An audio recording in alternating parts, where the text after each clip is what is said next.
Sweet. Okay, so this is our presentation on the Stream of a Nation. I'm Cameron Johnson. This is Alexander Brown. cool. And our other teammate, Monica, couldn't make it. She had issues getting the book, so we're just going to go ahead without her. Okay. Yeah. So to start off, I'm going to cover like basically sort of the impetus for this chapter. This is chapter 5, The Road to Rome. And that chapter title is kind of in reference to the fact that the author holds the position that standardized testing has had this effect on sort of education and society where it has become the sole focus of, our educational pursuits. Uh, but I guess more focused on what I'm going to cover is the fact that standardized testing was originally planned to be basically sort of this Bush era push to collect more data, or I guess data, on how education was functioning in this country, give us a better idea as to, where we might have strengths or weaknesses. But over time, it's kind of been morphed into this sort of pressure on students and administrators and teachers themselves to have to excel in areas instead of just getting them the help that they need. Uh, what else to really say about it? I mean, I feel like there's really been a lot of evocative stuff that's written in the chapter, at least on the topic of, standardized testing. Uh, I feel a lot of the ways it's used just aren't really relevant to how it was originally intended. You've got this whole thing where it's like, oh, let's give it to first graders. And they show like these excerpts from like how first graders were reacting, where it's like some of these children can barely read, you know, most of them aren't really, set up for, taking these long, arduous tests. And a lot of times aren't even getting the results back until like, 3, 4 months in the semester, maybe after the time the semester is already over. So I just really do feel, and like, I guess, agree with the author when she feels sort of frustrated by how they've developed over time. Yeah. Some of them were even in kindergarten. Give them to kindergartners. Yeah, no, it's crazy, right? But honestly, that's all I can really just say, like on my own. You got any thoughts on it? Um, I honestly agree with you though, because a lot of those kids couldn't even like you said, they couldn't read, they couldn't even hold a pencil. Oh yeah, I guess that's for right. some That's of right. them, and then there was no test prep, so they didn't prepare them. They just like threw these poor little kids into this strenuous test, and then most of them got upset. Some of them started crying. Some of them vomited because they were just that like Yeah. upset that they had to do this. And in reality, like I feel as if these tests are more so they should be directed towards like the older groups, like maybe kids going into like junior high or something like that, something of a higher grade level, not so much like elementary schoolers. Oh yeah, I can feel you on that because elementary schoolers obviously can't really handle this sort of strenuous testing environment. But even then, I guess my question is, even with these older kids, we're talking junior high into actual high school. So let's say like grades 7 through like 12. I guess my question is, what would you test them on? Mainly they would test them on like math and science, but some of them like I myself have test anxiety with math. Like all the subjects like science, English, stuff like that I'm okay with, but math gives me really bad anxiety. So it's really almost difficult to say what you would test them on because it's so, I don't know, it's so like in this certain category of like you have to test these people on math and science and this and some people struggle with that and they don't really give enough like assistance to help these kids for whatever they want to test them on. Oh yeah, I feel that. I feel that. So, yeah, I agree with you when it's like they don't really give them enough assistance. But at the same time, I also feel like that would kind of depend on what you want to test them for. Because if your goal is like to get a baseline for where they're at the beginning of the semester, then I feel like helping them pass the test better would kind of defeat the purpose because they're sort of skewing what you're trying to test them for. On the Yeah, other hand, when it's like at the end of the semester, I kind of do get it where it's like you need to make sure they know the knowledge so you can kind of test them on it. But I don't know. yeah, that makes sense. I guess I'll elaborate on my topic more so. When I was So basically, I'm doing negative reactions. Part of the chapter was saying that children were told that like it's not just important that they pass, but passing this test is actually the only thing that is important, which is a little like I feel personally is harsh to tell that to a child. Be like, this is the only thing that is important in life is passing this test. And like I said, they would cry and vomit. And further reading into it, the problems with the exams, according to one of the Los Angeles Times reporters, when he had to take the test, he was not knowledgeable of the content of the exam, and he looked at his professor and asked for approval or asked for help, but his teacher was like, no, you're fine, do it all yourself. Like, he was told to finish the page all by himself, and he didn't know what to do. He would just sit there and stare at the page and like thump his pencil against his head and didn't really know what he was supposed to be doing. And other reactions kids would give would be like, they would cry, obviously, and then some of them would wet their pants out of frustration. And the book also speaks of a specific teacher who believed it was unfair that children were in kindergarten that were required to take these exams. She said she thought her purpose was to make children come to want to come to school, and this test didn't do that. It would draw them away from wanting to go to school. And another teacher from Massachusetts told Kozol, by the time the scores came back, my students weren't my students anymore. Unless they failed, then maybe I'll see them in my next class again in September. And another testimony I wrote down from a teacher named Deborah Mayer. She said what worries her the most is that the name of objectivity in science, the heavy reliance upon high stakes testing has led teachers to distrust their ability to see and observe. So not only is this test making kids not feel that they're not smart enough, but it's making teachers question themselves on their own teaching. And then she says, for a teacher who sees a kid day in and day out to admit that she won't know how well he reads until the days the scores are delivered is not good news. Like, it's not something a teacher feels good about if they don't know how well their students are doing until their actual results come out. And it almost makes them feel like they're not doing their job well enough. But in reality, it's just like, it's the content that they're being given and like the lack of preparation, at least honestly, in my opinion, I feel like it is. I feel that. I understand that. Yeah. I can agree with your point of view. I also really like this story she goes into near the end of the chapter about one of the peoples that she met named Anthony, and just like his and like his reaction to the whole standardized testing regime. Like, from what I read of him, he seems very bright, very like erudite. You talk about how he's really big into poetry. He's Edgar reading Allan Poe specifically, yeah, like Edgar Allan Poe, just really bright kid.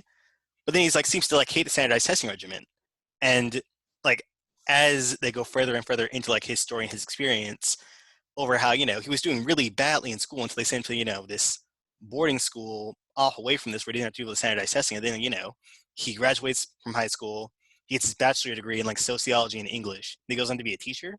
That's just like really uplifting, really shows how this system does have flaws, but they can be resolved by a different approach.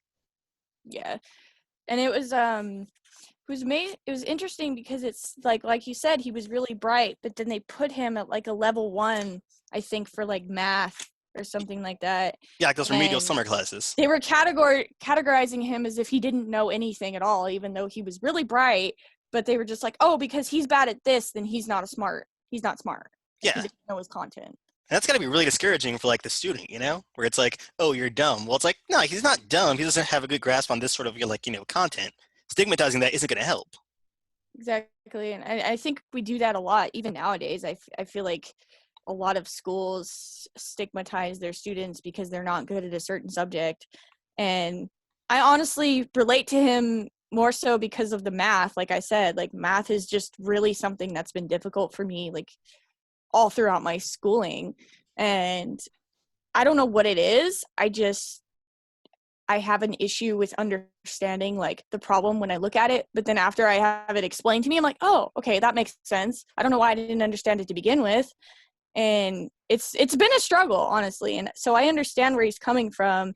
And honestly, it's unfortunate when people want to stigmatize someone just for not understanding a subject, if you know what I mean. Yeah, I know Like what you mean. it's I feel like the approach just needs to be like, okay, well, you're good at this, but you're not good at this. So let's help you with this so you can be good at both, or at Yeah, least improve. yeah, I definitely agree with that. But at least in my experience, back when I was in high school, like I was just complete garbage at like math and all the sciences that involved higher mathematics. It's like I barely passed my algebra and my calculus classes. Same thing with like physics and chemistry. But beyond that, I was fine. It's like, I was rocking English, I was great at history. And Oh then it's yeah, like, same. yeah. And then like what made it even worse though was like, oh, so you have a GPA below like 2.0, right? We're gonna put you on academic probation.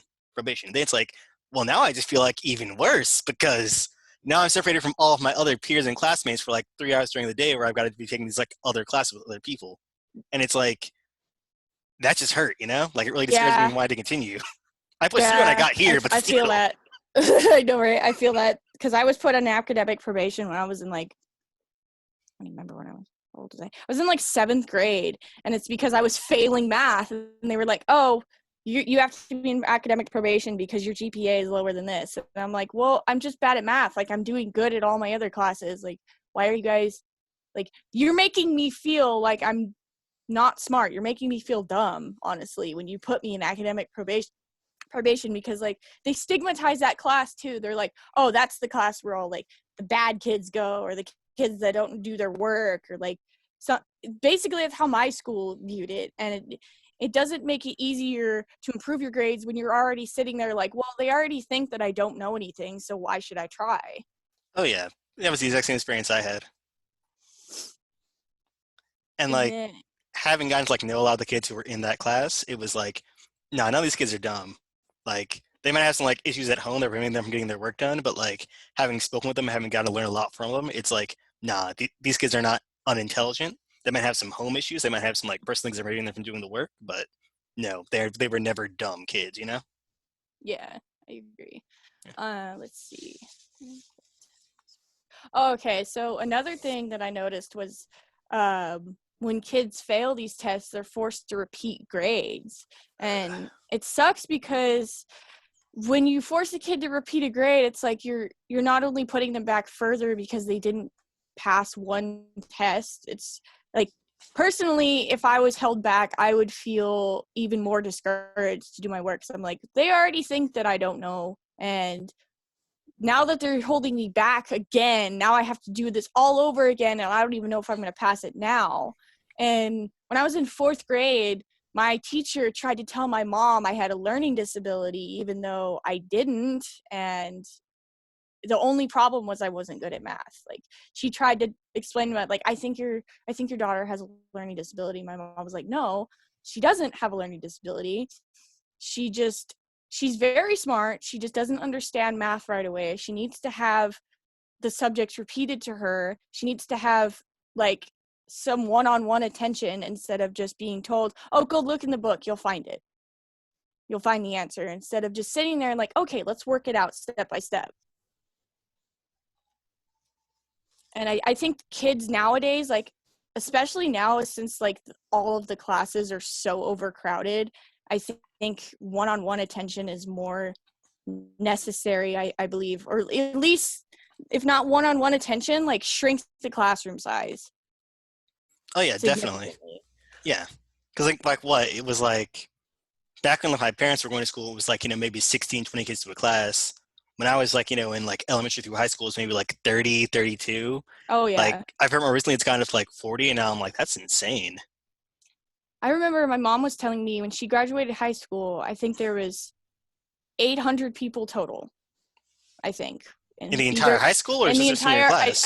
I think it was the entire high school, I believe. Jesus. And nowadays there's like 3,000-4,000 Yeah, for to a school, and like the school. graduating class is like 800 kids or something. Oh yeah, because when I graduated from ABC, there was thousands of people. Like, there were so many people there, and it was almost intimidating because you're sitting there like, wow, there's a lot of people out here. And there was a lot of like valedictorians and stuff like that. And I'm like, oh, I'm not special. I don't have a yellow robe. I don't get one of those pretty neck ropes or anything. And it's almost intimidating to have such a huge like peer group and like group of people that are graduating, or like someone, and then they recognize the people that are like, oh, this person got a 4.0, they got a scholarship, and you're over there like, because I struggled in math, I don't get it.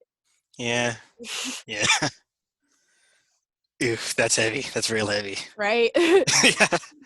And I think the last thing I wanted to talk about was the part of the state commissioner Thomas Sobol, when he said, at some point in 5 years or 10 or 20, the rules and practices of the standard era will begin to seem old-fashioned. Someday the frenzy will be over, and someday we will come to understand that we have been eating poisoned grain.